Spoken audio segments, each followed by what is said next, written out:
The connections that your planets make to each other in your horoscope reveals the story of how you are going to energetically connect to those bodies and what they symbolize for the success or difficulty in your life story. Yes, I just made a pretty bold statement. I am telling you that your horoscope reveals the key to whether or not you are primed to experience extraordinary success in a certain area of your life or incredible adversity and difficulty and possibly even failure.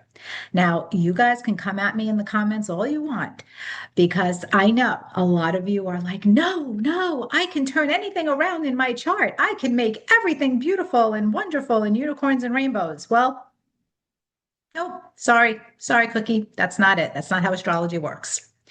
Astrology allows us to objectively understand our energetic patterns. It provides incredible insight to what your strengths are, but it also provides incredible insight into what your pain points might be in this lifetime. And what tells the story? Aspects, your aspects, the connections mathematically that two planets or a planet in an angle will make in your birth chart will reveal the storylines for you. And it becomes a very unique and specific storyline to each person. And understanding aspect analysis is the key to really allowing your delineation skills to sing. So in this video, we're going to talk about love. We're going to talk about love and relationship, and I'm going to put up the chart of two people who both have a Venus in the 12th house, and I am going to talk to you about one person's Venus placement and all of their disaster experiences, objectively speaking, in their love life. And I'm going to talk to you about the other person who has had extraordinary happiness and success in love and relationship, but they both have 12th house Venuses. So what's the difference? The aspects, the condition of Venus. This is all the gold, the meat and potatoes. This is connecting the dots.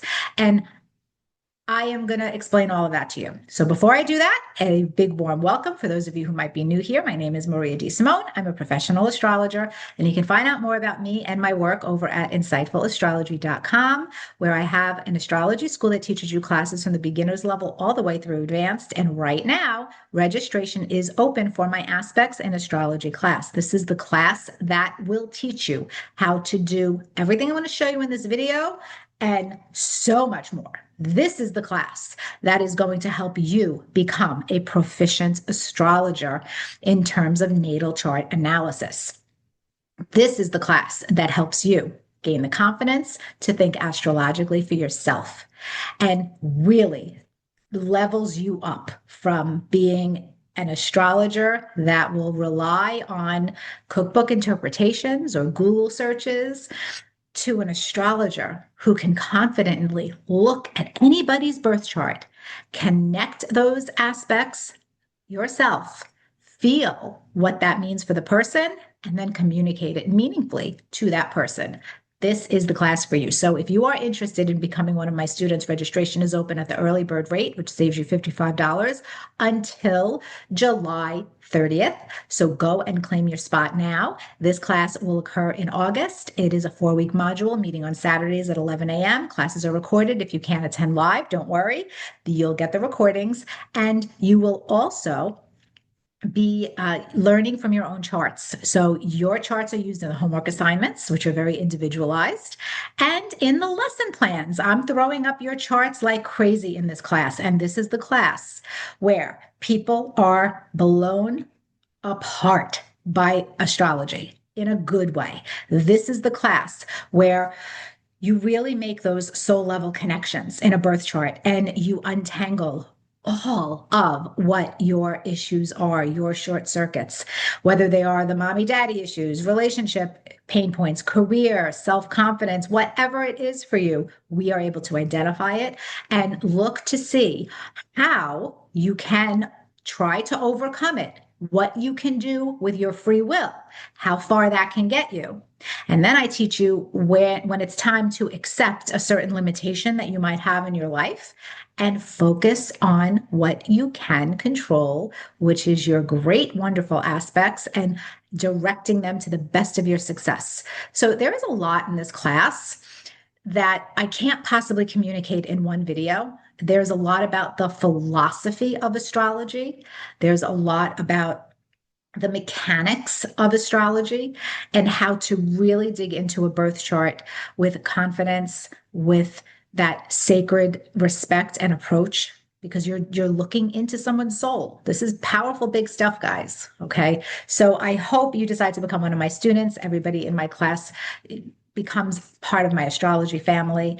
And I hope to see you there. So now we're going to talk in this video about Venus and love, how to look at anybody's birth chart and determine whether or not they are more likely to have extraordinary adversity and difficulty in love and relationships, or if they are likely to experience success and joy and happiness in love and relationship. So you are going to get a little sneak peek of that here, and you could go work with your own charts after I show you a couple of techniques in this video. I'm going to share my screen and put up two charts. Both of them have Venus in the 12th house. One of them has had nothing but difficulty and adversity in love and relationship. The other, extraordinary success and has been happily married to the same person for over 35 years. So what's the difference with their 12th house Venus placements? If you Google 12th house Venus placements, you're going to get really, really nervous and sad because it is a very doomy, gloomy type of placement. At least that's what Google or AI or an astrology cookbook paragraph will suggest. Venus is the significator of love and relationship for all of us. And the 12th house is connected to tragedy, sorrow, isolation. It is connected to difficult experiences. And so when you put Venus, the planet of love and relationship, in that house, that is one of the malefic houses, one of the bad houses, you can see how it's a recipe for disaster if you're just looking at those 2 points together. But the problem that many rookie astrologers make is that they look at that placement and they stop there. And they're not considering the aspects and they're not considering the condition. You, as an astrologer, it's your job to make a judgment. Okay. You are judging the condition of a certain area of life for a person and whether or not they are likely to experience good things, bad things, a mixture of both. And you have to learn the techniques. You have to learn how to properly put this together. So I'm going to do that now. I'm going to put up both charts one at a time, and we're going to go through why astrologically you can objectively see that one person is destined to have more difficulty in love and relationship and the other person is not. So let's have some fun now. All right, I'm going to share my screen. The first chart that I am showing you, you should be able to see this chart here. This is actually my birth chart, and I'm one of the examples, and I am the not so happy example. So let's get to it. And this is not, you have to understand that this is me talking about my birth chart from a very objective standpoint. I am now 51 years old, and I have had many years of objective life experience in the area of love and relationship that point to incredible difficulty and adversity. And this is something that when you understand it, for me at least, it brought me a great deal of peace. It brought me a great deal of insight. And it helped me see that the remaining years of my life, although it's very possible that I will have more relationships, the remaining years of my life are focused on where the good things are in my chart, the easy, positive connections. Okay. So that's a choice that I have made. at this point in my life. You can make a different choice. And I am certainly not saying that if you have a similar lineup in your chart, that you should not date, that you should not have any love life or relationship. But the reality is, if you have a lot of debility to your seventh house ruler or Venus, then you're going to encounter more adversity and strife than another person will in love and relationship. That is a reality because this is energy, guys, that we're working with. So here's my Venus. It is in its sign of detriment. So it is not happy. It's the sign of detriment is opposite the sign of rulership. And Venus, which is love, magnetism, reception, beauty, is forced to operate in a very assertive, aggressive sign, the sign Aries. And that by itself doesn't necessarily mean that it's going to be a shit show. Venus in the 12th house doesn't necessarily mean it's going to be a disaster. But we now have two testimonies here that are alerting us to, there might be something going on here with Venus stuff for this person. Now, Venus rules the seventh house of marriage and relationship. In this chart, Uranus happens to be on the cusp of the seventh house. We're not going to talk about that in this class, in this presentation, rather. So, because I don't want to complicate things, I want to stick to one aspects right now of Venus. So, Venus, what is Venus doing? Venus is making a square, which is a difficult aspect of conflict, to two planets here, both Saturn and Mars. I am going to focus specifically on the square to Mars, but just to be complete, Venus is also making an opposition to Pluto. And it is trine the moon and Neptune. Okay, so it's heavily aspected, but we're going to focus on these aspects because what I want to teach you is that you can look to the ruler of the first house, which is you, and the ruler of your seventh house, which is your partner.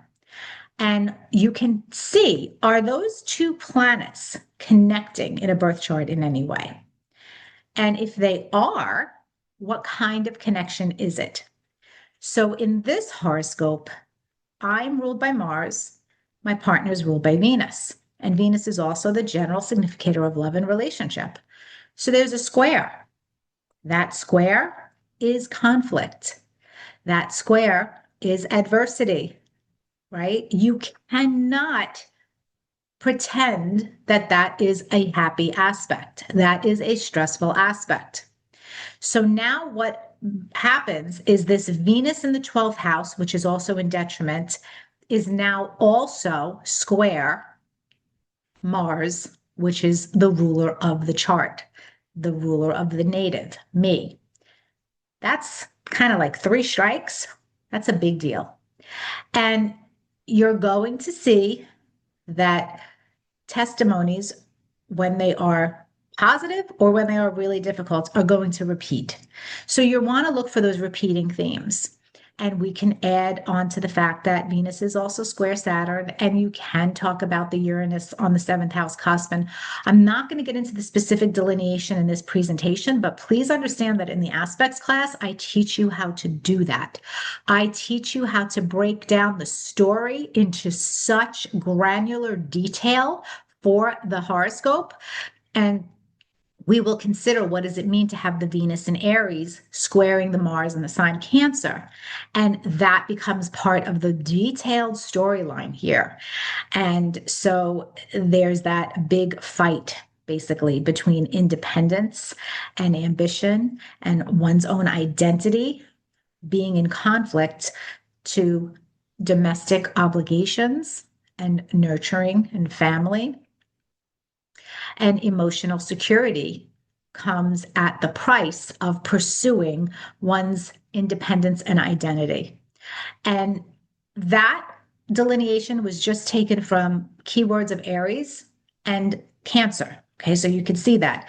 And you could basically string together a bunch of sentences that would reflect the reality of my love life history across all of my life, where when I do get into relationships, that dynamic becomes a very big conflict between my own sense of self versus emotional security, family, at the cost of the relationship.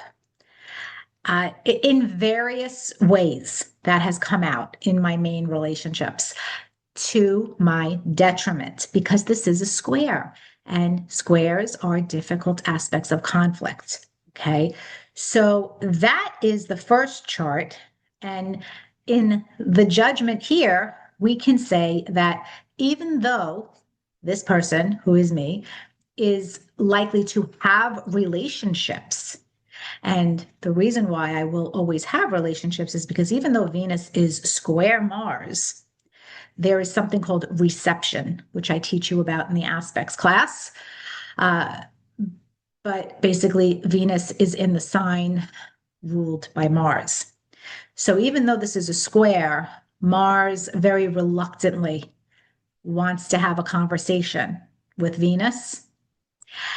The conversation doesn't usually end well because it's a square, but the ability to have the connection is there. And the ruler of the first and the ruler of the seventh are in aspect. So that's testimony for relationships, but it's not going to end well. Okay. So now, and by the way, I don't want you to think that the ruler of your first house and the ruler of your seventh house have to be in aspects to each other in order for you to have a relationship. No, that is only one of the many testimonies that I will teach you about in the aspects class. So again, this is one video, one snippet to give you insight, to open your mind, to help you understand that there is so much more that you could be learning in astrology. I can't possibly give you everything without being your teacher. That's the way, this is a big topic to be learning.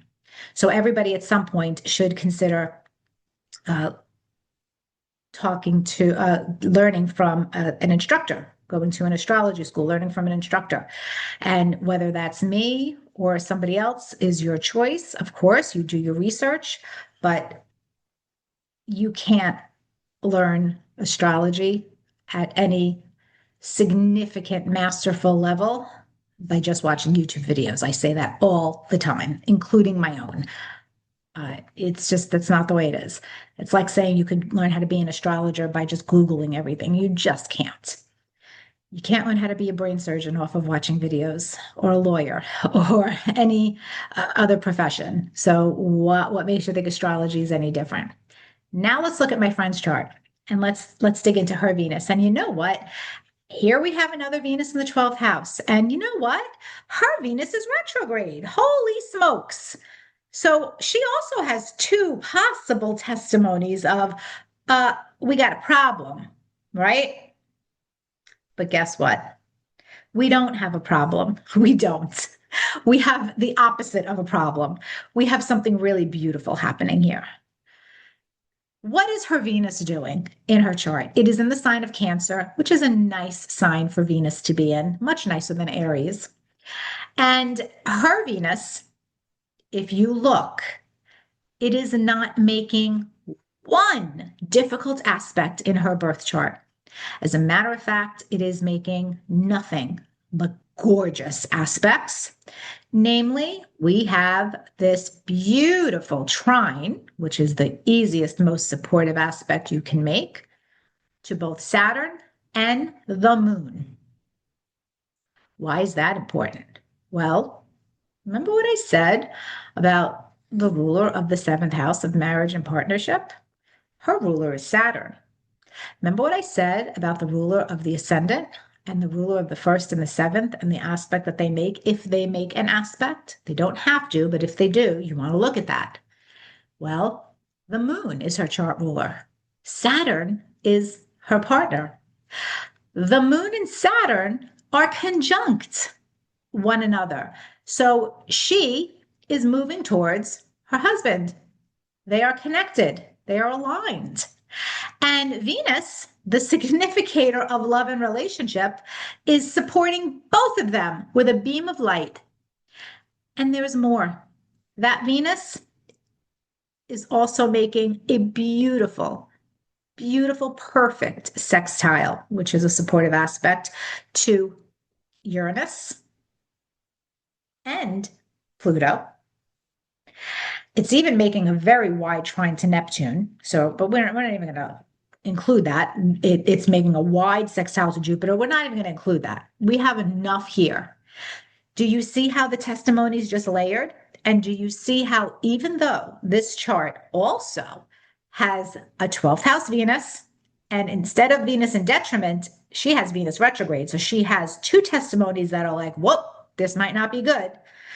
But once you go deeper and investigate the condition, you're seeing, well, wait, Venus is trine her chart ruler. That's great. Venus is trine her seventh house ruler. That's amazing. Venus is sextile Uranus. It's sextile Pluto.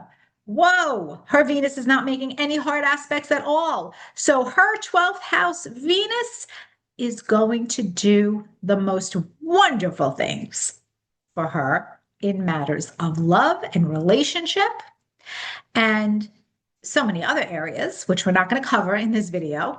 But you can then look at the Venus in Cancer and then that moon or Saturn in Pisces and what that suggests for her long, happy storyline in her marriage.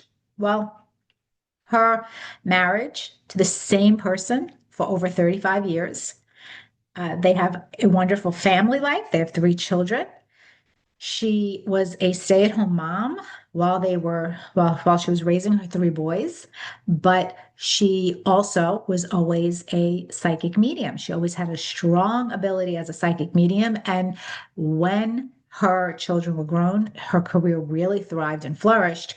But her husband has always been instrumental in helping her develop her mediumship abilities.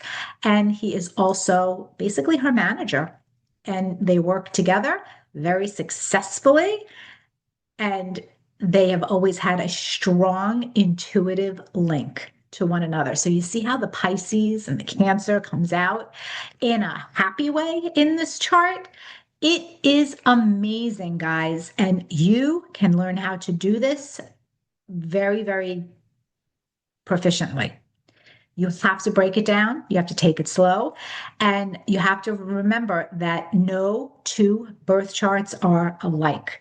So the next time you are looking at something that Google tells you is going to be a disaster, before you communicate that to anybody, dig deeper, do your work, be proficient, be very analytical and objective and careful and connect the dots into meaningful horoscope analysis. And then you can communicate what you are seeing. And remember, I teach you this at my school. The aspects class is open. I will not be teaching this class again for at least 6 or 7 months. So if you want to get in, now's the time. Thank you for watching. Let me know in the comments if you learned something new in this video and if you like videos like this on topics like this that are more intermediate. And I will see you soon. Bye-bye.